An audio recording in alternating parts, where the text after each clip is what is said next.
My name's John Johansson, and my role here is to teach the welding class.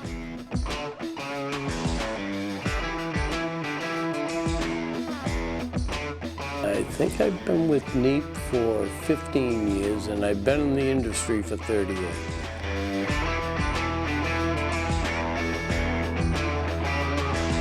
The only thing that I would like to see here is us getting into more pipe and jack welding. So it'd be a lot more pipe welding as opposed to just for structural welding that we teach here.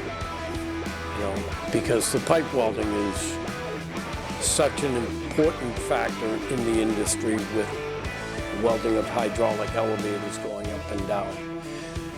They're kind of getting away from it too because now the jacks are in the hoistway and they're called the roped hydraulic elevators.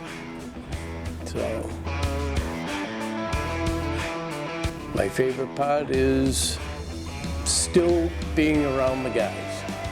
I am retired now and I still got my hand in it a little bit to make sure that we're going to be able to get guys out there that can actually do the job that's needed.